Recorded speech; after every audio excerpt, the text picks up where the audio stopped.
જો મયુરભાઈ, માગવાથી તો દાન, ક્ષમા કે ભીખ ઈ મળે. અધિકાર મેળવવો પડે, માગવાનો ન હોય. કારણ કે આ મુદ્દો કાનૂની છે એટલે હું આ શબ્દ પ્રયોજું છું.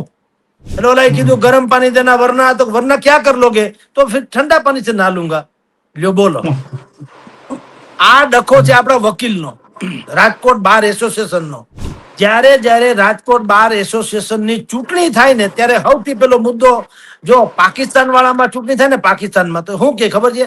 કાશ્મીર ને અમે લઈને જંપીશું. બસ આ એનો પેલો મુદ્દો. આના વકીલ એસોસિએશન જે છે એ આવી રીતે ઠરાવ કર્યા કરે, આવેદન, હવે કલેક્ટરને આવેદન આપે. તમે વિચાર તો કરો, જે વસ્તુ રાષ્ટ્રપતિના લેવલની છે, કલેક્ટરનો પ્રતિનિધિ ગણાય, ઠીક છે, પણ તમે એકવાર આવેદન પત્ર આપો કે 100 વાર આવે, તમને ખબર છે કે આની પાસે ટપાલી સિવાય બીજું કોઈ ટપાલીની જેમ એ આવેદન પત્ર જે તે ઠેકાણે મોકલી આપે, આનાથી વિશેષ એની પાસે કોઈ અધિકાર નથી. તો તમે જ નથી થાકતા, વકીલ થાકતા ન હોય? હવે એમાં તમારે અલગ જોતી હોય બેન્ચ, તો એમાં તમારે સરકારમાં, કેન્દ્રમાં સુધારો કરાવડાવવો પડે, બંધારણીય શક્ય તો છે, પણ કરાવવો ન્યાથી પડે. એમ તો કલેક્ટરને આવેદન પત્ર આપવાથી કે જીતુભાઈ વાઘાણી ને ફલાણાભાઈ પરસોત્તમભાઈ રૂપાલા, અરે કાંઈ કોઈનું પાવનું આવે નહીં. તો એ સેક્શન 51 માં આવી જોગવાઈ છે, વકીલોએ ઈ રીતે લડવું જોઈએ, એમ હું કઉ છું. એમાં કલેક્ટરને આવેદન પત્ર ને ચેમ્બર ઓફ કોમર્સ ને હારે લેવાની વાતો ને સાધુ સંતો ને, હવે ઈ બધું ડિંડક કરવાની કાંઈ જરૂર નથી, એનું કઈ આવે નહીં. આ કાયદાનો પ્રશ્ન છે અને એ લીગલી થી જ થાય. મેં તમને કહ્યું, ડોક્ટરનો ઘેરાવ કરવાથી દવા ખાવાથી મટે, ડોક્ટરના ઘેરાવ કરવાથી ન મટે. આ એના જેવી વાત છે. અમદાવાદ હાઈકોર્ટના બાર એસોસિએશન જે છે ઈ નથી ઈચ્છતું કે 50% કેસ એટલે કે ઘરાક વયા જાય આપણી પાસેથી. આ ડખો છે.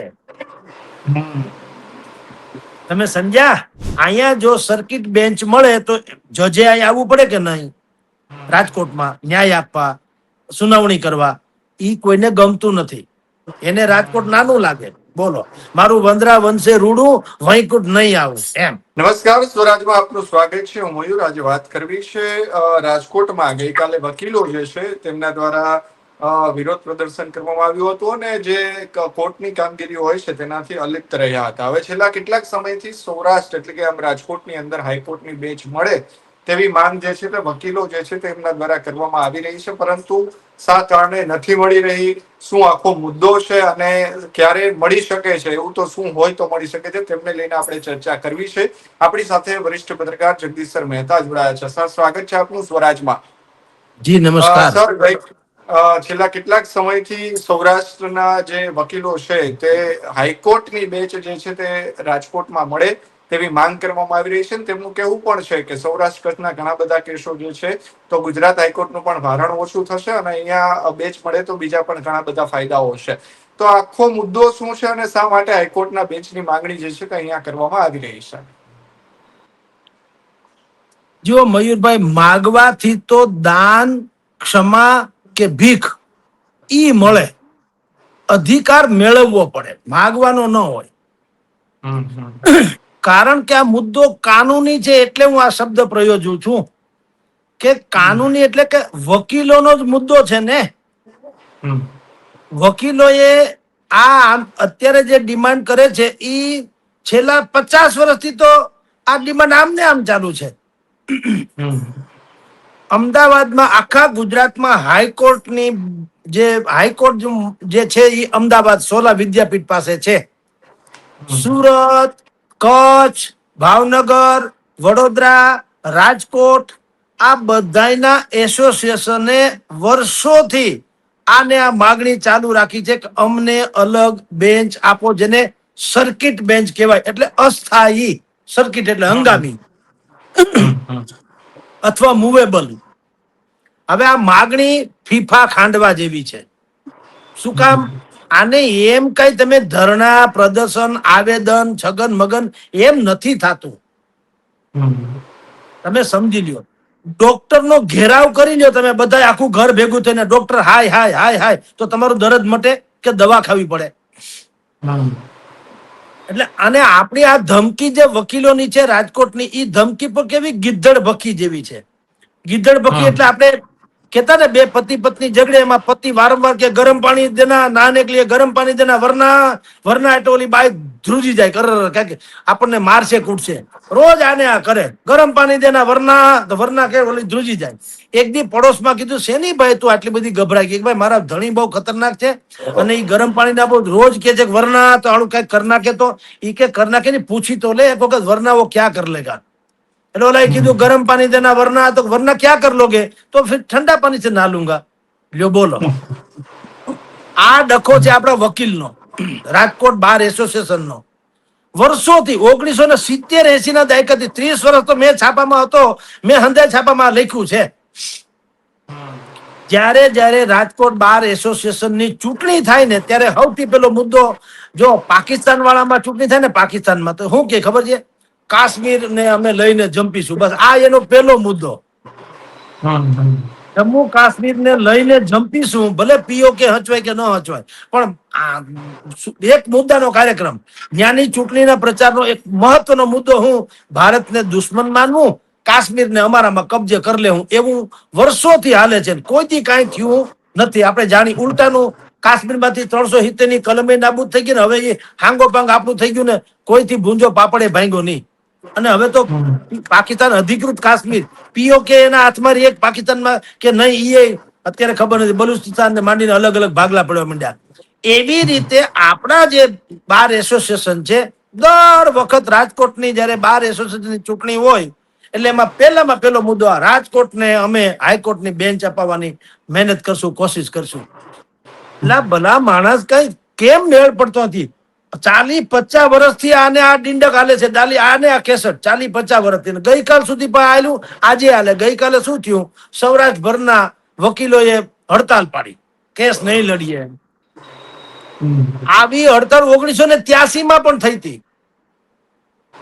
તો પ્રોબ્લેમ શું છે કે પહેલી વાત તો આ મુદ્દો સમજવા જેવો છે આખા સૌરાષ્ટ્રભરના તમામ નાગરિકોએ કે અમદાવાદમાં હાઈકોર્ટ છે એની શાખા સર્કિટ હાઉસ સર્કિટ બ્રાન્ચ ઈ જો આપણને રાજકોટ કે ભાવનગર કે કચ્છ કે વડોદરા કે સુરત મળે તો જે લોકોના આ અદાલત ભગવાન કરે કોઈને કામ ન પડે પણ પડે તો ત્યાં એટલો 300-400 કિલોમીટરનો ધક્કો ન થાય અને અદાલતોમાં તો તારીખ પે તારીખ ઈ તો જૂની ને જાણીતી બધી વાતો છે તો તમે વિચાર કરો કચ્છ થી કોઈ હોય કે જાફરાબાદ થી કે જુનાગઢ થી કે કોડીનાર કે ઉના થી કે કોઈને અમદાવાદ જવું હોય કેટલા કિલોમીટર નું થાય સમજો અને ન્યા જાય તોય હજી એનું પાછું બોર્ડ ઉપર કેસ આવ્યો કે નહીં એ રામ જાણે આવ્યો તો એની સુનાવણી થઈ કે નહીં એ રામ જાણે થાય ને એમ કે નેક્સ્ટ ફલાણી તારીખ તો હવે ઓલાને તો એટલું ધક્કો થયો ને એટલો ખર્ચો કરીને આવે તો અને અમદાવાદના વકીલો તો મોંઘા હોય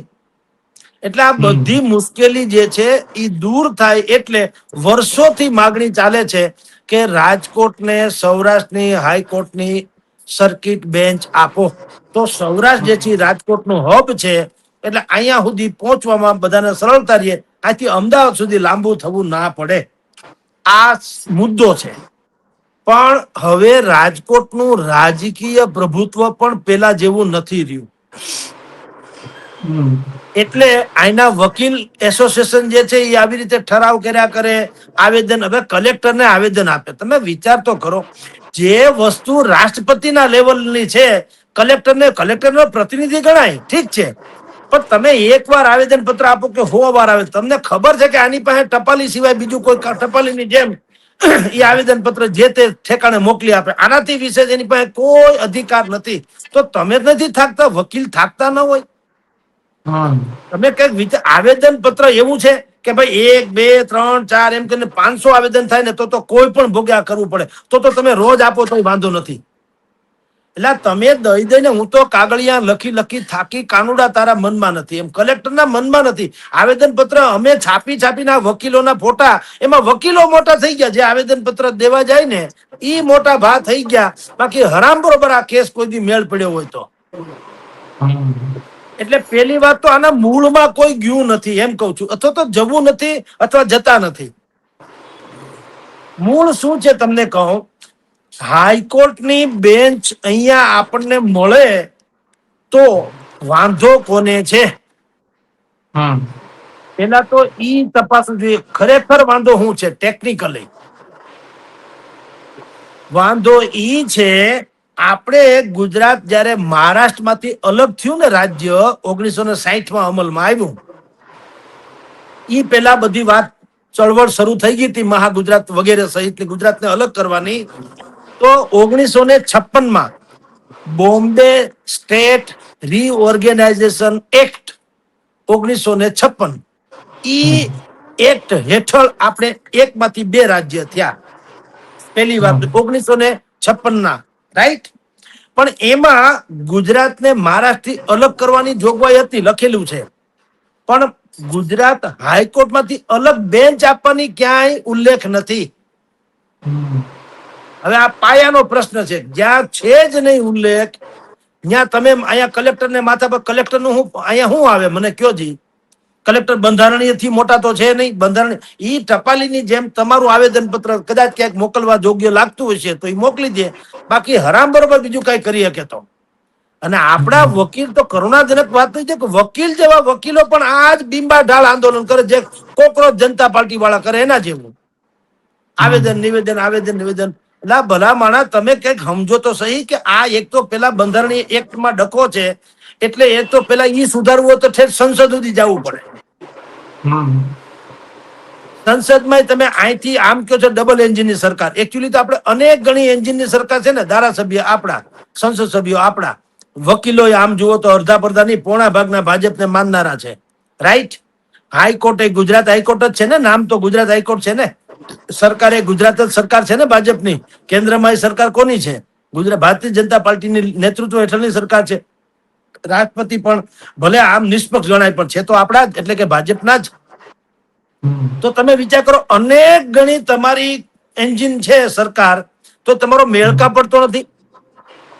એનો અર્થ એમ છે કે આ કોઈને કઈ, જેને ગેરેજમાં ગાડી લઈ જાવ તો રિપેર થાય, હું ને તમે ઘોકા મારીએ એમ ન થાય.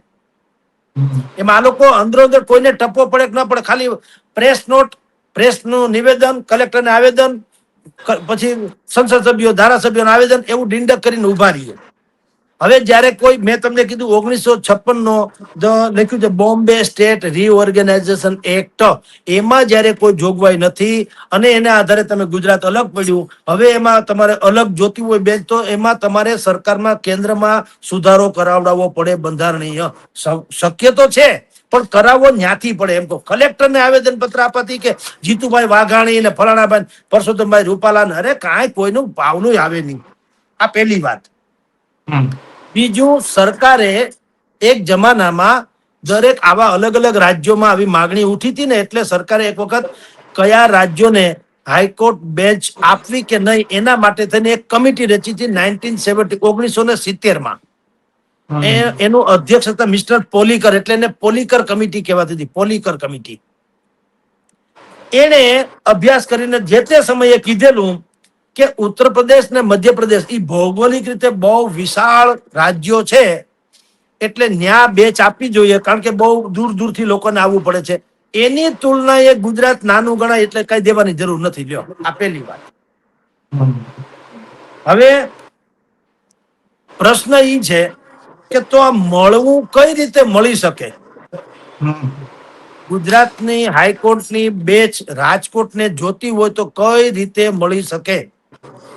તો તમારી જાણ ખાતર મયુરભાઈ, વકીલોને ખબર જ હોય, કારણ કે આપણા કરતા તો વધારે વિદ્વાન છે એટલે ખબર જ હોય. પણ ખબર હોય તો ઈ બાજુ ઈ તરફ શું કામ કોઈ કઈ આગળ નથી વધતા? ઈ એક પ્રશ્ન ગંભીર છે કે જે એક્ટ હેઠળ ગુજરાતને મહારાષ્ટ્ર અલગ થયું, ધ સ્ટેટ ઓર્ગેનાઇઝેશન એક્ટ, ઈ હેઠળ આપણે બે રાજ્ય અલગ થયા ને. પણ એમાં 1956 એક્ટમાં એક સેક્શન 51 નંબરનું એક અલગ સેક્શન છે. એમાં પછી જોગવાઈ છે. શું જોગવાઈ છે?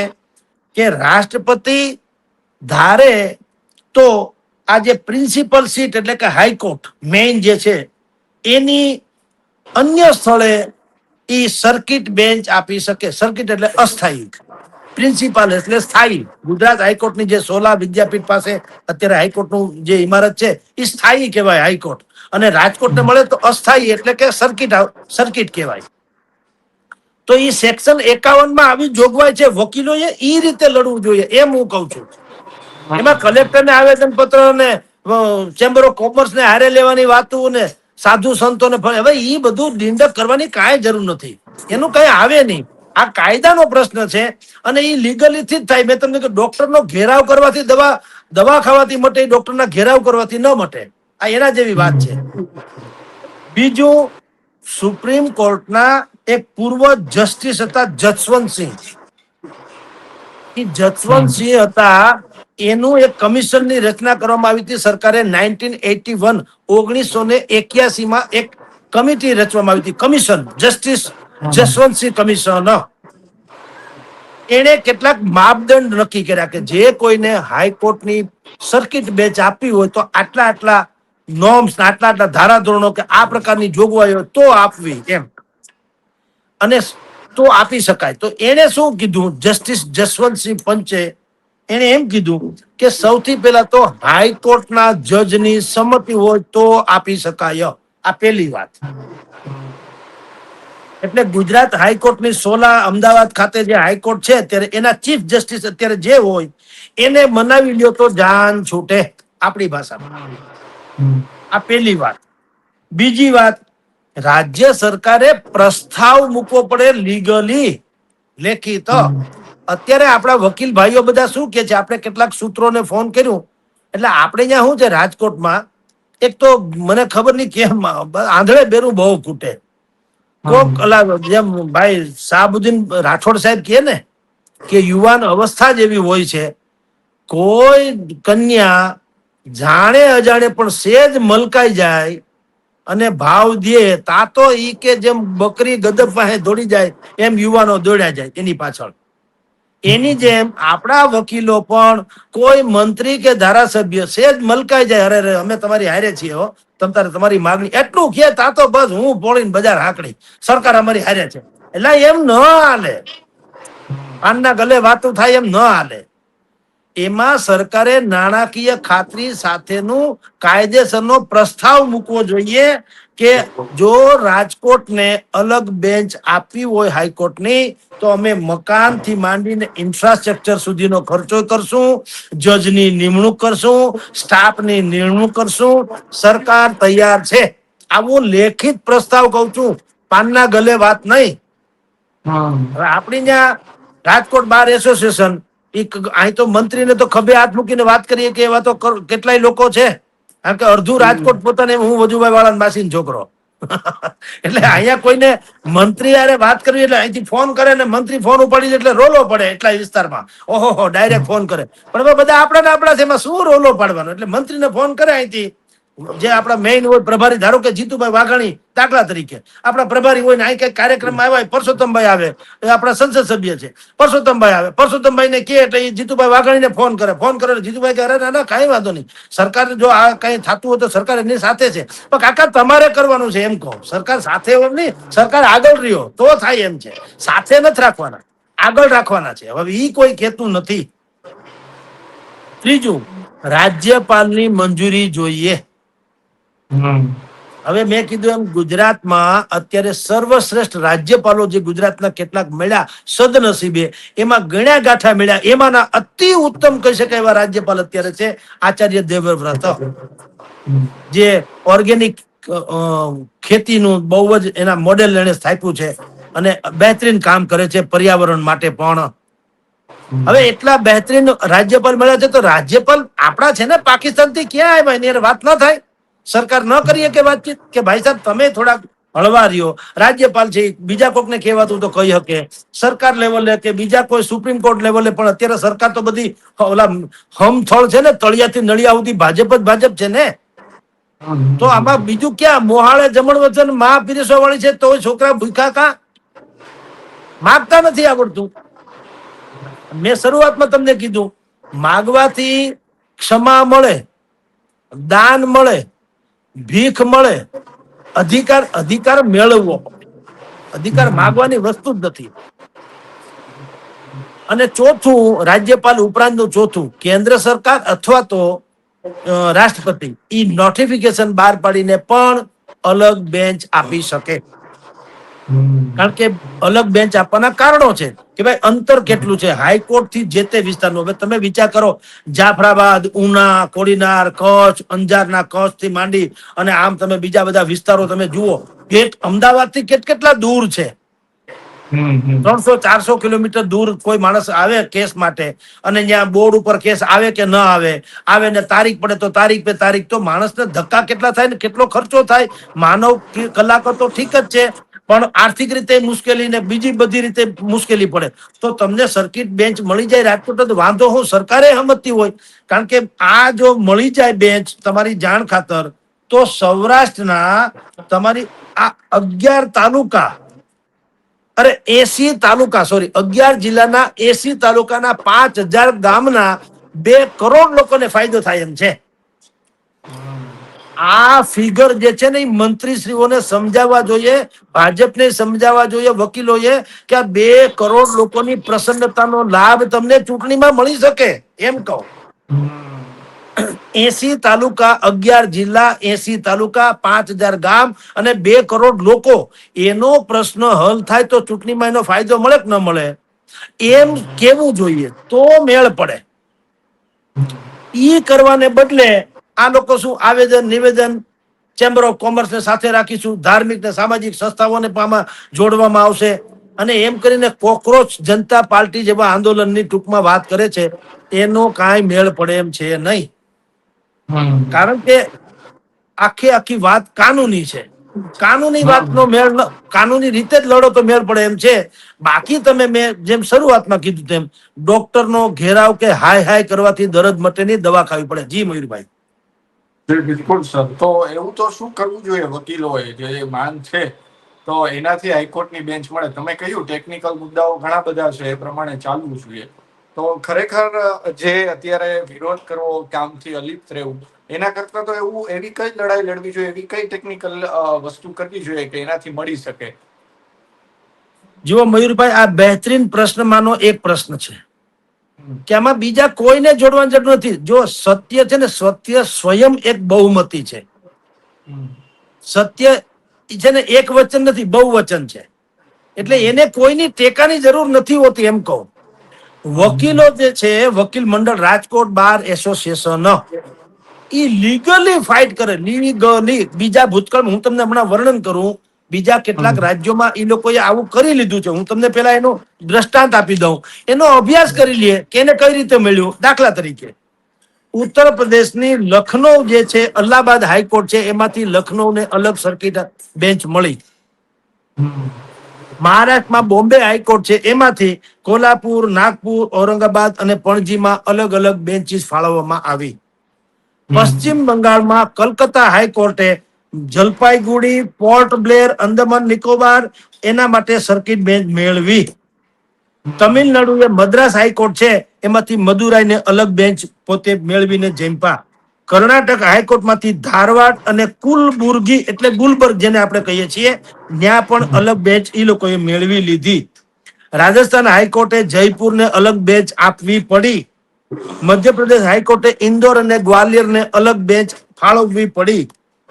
ગુવાહાટી હાઈકોર્ટે કોહિમા એટલે નાગાલેન્ડમાં, આઇઝોન એટલે મિઝોરમમાં અને ઈટાનગર અરુણાચલ પ્રદેશમાં અલગ અલગ બેન્ચ આપવી પડી. હવે તમે વિચાર કરો, આ બધી માગણી ન્યાના વકીલ મંડળોએ કરી અને ફતેહ મેળવી પણ લીધી. તો રાજકોટ બાર એસોસિએશને આ બધા દાખલાઓ જે છે એનો અભ્યાસ કરવો જોઈએ. પહેલી વાત તો ઈ અભ્યાસ કરી અને પોતાનો મુદ્દો ટેકનિકલી કેટલી સાઉન્ડ છે ઈ ત્યાં પ્રસ્થાપિત કરવો જોઈએ, હાઈકોર્ટમાં પણ, સુપ્રીમ કોર્ટમાં પણ અને સરકારમાં પણ. અને જે જસ્ટિસ જસવંતસિંહ કમિશન, મેં તમને કીધું કે એ 1981 જસ્ટિસ એટલે સુપ્રીમ કોર્ટના પૂર્વ જજ હતા જસવંતસિંહ. એનું એક કમિશન જે છે, એને માપદંડ નક્કી કરેલા છે. શું? એક તો હાઈકોર્ટ થી અંતર કેટલું છે જે તે વિસ્તારનું, પછી કેસોની સંખ્યા કેટલી છે, અને ત્રીજું જરૂરી ઇન્ફ્રાસ્ટ્રક્ચર છે કે કેમ.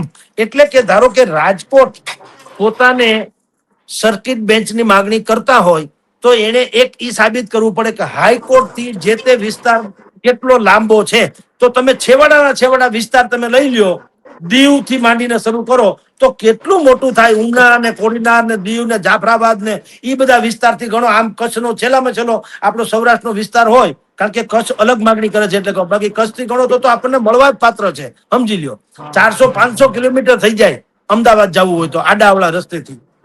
એટલે એક તો અંતરે થઈ જાય. હવે રહી વાત કેસની સંખ્યા, આપની જાણ ખાતર મયુરભાઈ, હાઈકોર્ટમાં જેટલા અત્યારે કેસીસ ચાલે છે એમાંના 40-50% કેસ સૌરાષ્ટ્ર કચ્છના હોય છે. તો એ પણ સંભવ છે, એ પણ આપણે લાયક છે ટૂંકમાં. અને ત્રીજું વાત રહી વાત ઇન્ફ્રાસ્ટ્રક્ચરની. હવે એમાં તો રાજકોટ ફતેહ મેળવી શકે એમ છે. આપણે અહીંયા નવું કોર્ટ બિલ્ડિંગ બન્યું ને હમણાં 150 ફીટ રિંગ રોડ ઉપર, બરાબર. નવું કોર્ટ બિલ્ડિંગ બન્યું, સુપ્રીમ કોર્ટના જસ્ટિસે બધું એનું ઉદઘાટન કર્યું. ત્યારે બધી વાતે થઈ હતી આવી રૂડી કે આ રાજકોટને હાઈકોર્ટની બેન્ચ મળે નહીં, અમે આમ ને તેમને. તો આઈના બાર એસોસિએશને આ ત્રણેય વાતની કેન્દ્રમાં રજૂઆત કરવી જોઈએ લીગલી. આવી બધી નહીં પાન ફાકી ખાતા ખાતા વાતો કરીએ એમ નહીં કે ભાઈ અમારી કેસની સંખ્યા વધુ છે, હાઈકોર્ટ થી અમારો વિસ્તાર છે એ ભયંકર દૂર છે, અને રહી વાત ઇન્ફ્રાસ્ટ્રક્ચરની તો નવું કોર્ટનું મકાન તૈયાર છે. ટૂંકમાં અમે બધી રીતે લાયકાત ધરાવીએ છીએ, માત્ર તમે હા ભણો એટલે જાન છૂટે. આ રજૂઆત કરે તો મેળ પડે, પણ છતાંય મેળ પડતો નથી. શું કામ મયુરભાઈ ખબર? એ નથી મેળ પડતો એનું પણ એક બહુ રોમાંચક અને ગંભીર કારણ છે. કારણ શું છે? કારણ એવું છે કે જે પોષતું તે મારતું એ કમ દિશે શું કુદરતી.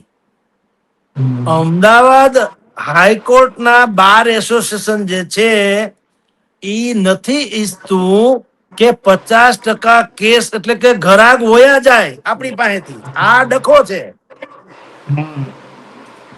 તમે સમજ્યા? 50% ઘરાગી જે છે આપણી હાઈકોર્ટમાં, ઈ હવે હાઈકોર્ટ જવાને બદલે રાજકોટ થી પતી જાય તો ઘરાક ઘટ્યા કે નહીં? આ એક વાત. બીજું, હાઈકોર્ટ શબ્દ વાપરીએ એટલે અમસ્તો પણ આપણે વકીલને 5 લાખ થી તો શરૂ માનીએ કે શરૂઆતમાં 5 લાખ તો ફી હોય, પછી કેટલાક 25 લાખની પણ લે છે. એટલે એક તો ઈ જે ઋતબો છે આવકનો અને સ્ટેટસ કે હું હાઈકોર્ટનો વકીલ, એમ ઈ ઋતબો જે છે એ ઓછો થાય. કારણ કે અહીંયા રાજકોટમાં બેન્ચ ખુલે તો અહીંના વકીલો જે હોય એ ગણાય હાઈકોર્ટના વકીલ જ ગણાય, કારણ કે હાઈકોર્ટની બેન્ચ તો છે ને.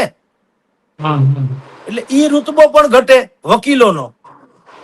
ત્રીજું, ત્યાંના જે જજ જે છે હાઈકોર્ટના જજ, એનોય ડખો છે. એને અહીં રાજકોટ આવવું પડે કે નહીં? અહીંયા જો સર્કિટ બેન્ચ મળે તો જજે અહીં આવવું પડે કે નહીં રાજકોટમાં ન્યાય આપવા, સુનાવણી કરવા?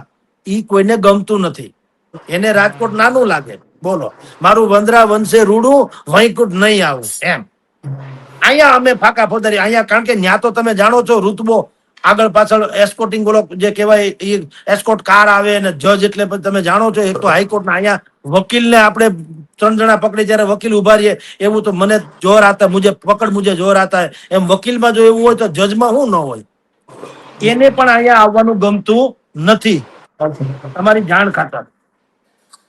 એટલે આ મુખ્ય પ્રશ્ન ઈ છે કે આઈનો વકીલ મંડળ ગમે તેટલી વાત કરે, એક તો મેં તમને શરૂઆતમાં કીધું તેમ બીજા રાજ્યોએ જે રીતે સર્કિટ બેન્ચ મેળવી, એક તો એનો અભ્યાસ કરવો જોઈએ અને એ રીતે એને લીગલી ફાઇટ આપવી જોઈએ. નંબર 1. નંબર 2, જે 3 માપદંડ જસ્ટિસ જસવંતસિંહે 1981માં માપદંડ નક્કી કર્યા, અંતર, કેસની સંખ્યા અને ઇન્ફ્રાસ્ટ્રક્ચર, એ ત્રણેયમાં આપણે તો છીએ કેપેબલ રાજકોટ તો ઈ પણ ત્યાં પુરવાર કરવું જોઈએ.